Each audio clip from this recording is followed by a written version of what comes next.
Hello everyone, welcome our channel personal tutor. आज हम इस वीडियो में डिस्कस करने वाले हैं क्लास 6 का टॉपिक ग्लोब के बारे में। ठीक है, चलिए आगे बढ़ते हैं और पढ़ते हैं ग्लोब के बारे में।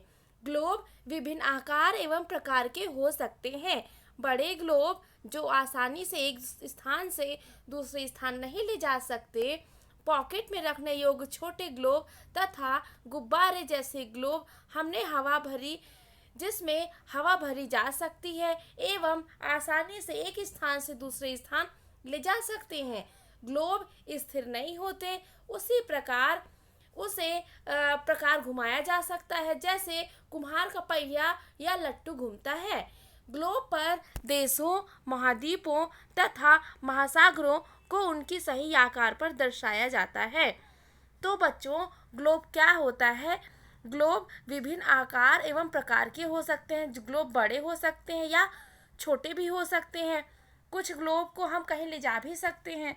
ठीक है, वो कैसे काम करता है? जैसे कुम्हार का पहिया और या फिर लट्टू आपने घूमते देखा है, ग्लोब उसी प्रकार घूमता है, जिसमें महाद्वीपों और महासागरों को उनके सही जगह पर दर्शाया जाता है। ठीक है, पृथ्वी के समान किसी गोले पर किसी बिंदु की स्थिति का वर्णन करना कठिन है।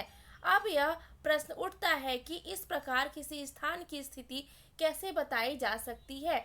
इसके लिए हमने कुछ बिंदुओं एवं रेखाओं के संदर्भ की आवश्यकता होती है। आप देखेंगे कि एक सुई ग्लोब में झुकी हुई अवस्था में स्थित होती है, जिसे हम अक्ष कहते हैं। तो ग्लोब में जो झुकी हुई सुई होती है, उसे हम अक्ष कहते हैं।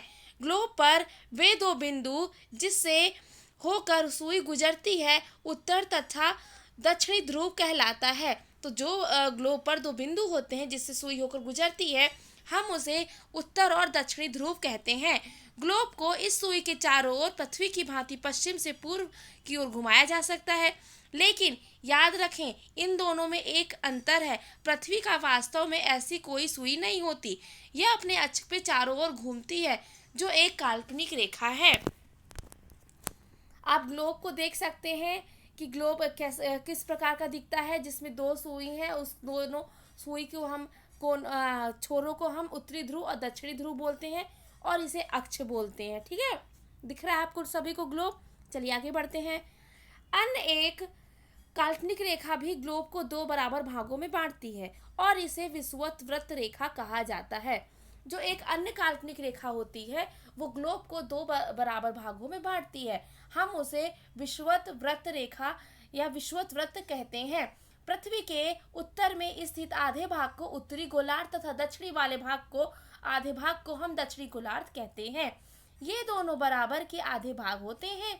इस प्रकार विषुवत वृत्त पृथ्वी पर एक काल्पनिक वृत्त बनाती है एवं यह पृथ्वी पर विभिन्न स्थानों की स्थिति बताने का सबसे महत्वपूर्ण संदर्भ बिंदु है।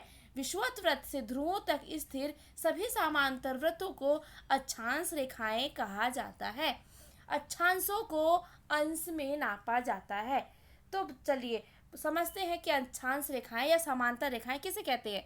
जो विषुवत वृत्त से ध्रुवों तक स्थिर सभी समांतर वृत्तों को अक्षांश रेखाएं कहते हैं।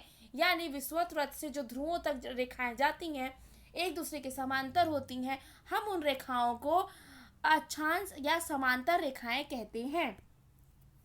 विषुवत वृत्त सूर्य अंश अक्षांश को दर्शाती है। जो विषुवत वृत्त होती है, जो ग्लोब को दो बराबर भागों में बांटती है, हम उसे शून्य अंश अक्षांश कहते हैं।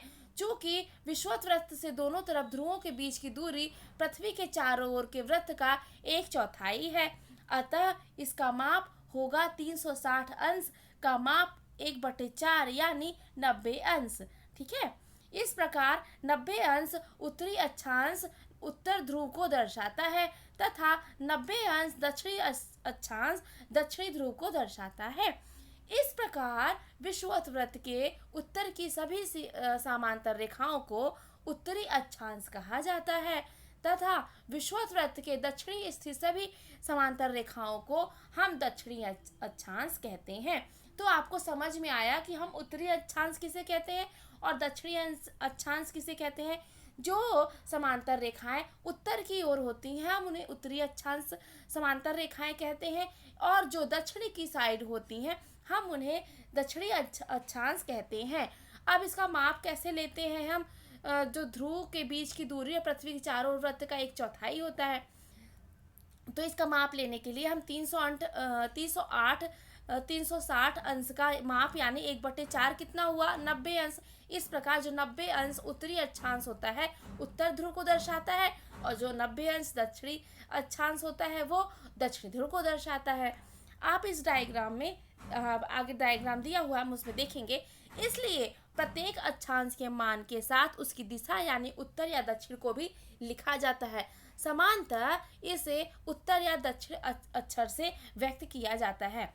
उदाहरण के लिए महाराष्ट्र में चंद्रपुर एवं ब्राजील दक्षिण अमेरिका में बेलो होरिजोंटो दोनों एक ही अक्षांश पर 20 अंश पर स्थित हैं, लेकिन चंद्रपुर विषुवत वृत्त के 20 अंश उत्तर में एवं बेलो जो होरिजेंटो है वो 20 वृत्त दक्षिणी अंश में दक्षिण में स्थित है।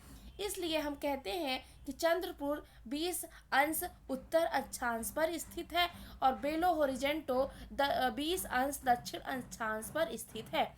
चित्र में दिया हुआ है, आप इसमें समझ सकते हैं। देखिए आपको 20 अंश उत्तर अक्षांश दिख रहा है और 20 अंश दक्षिणी अक्षांश दिख रहा है। तो जो उत्तर में है वो क्या है?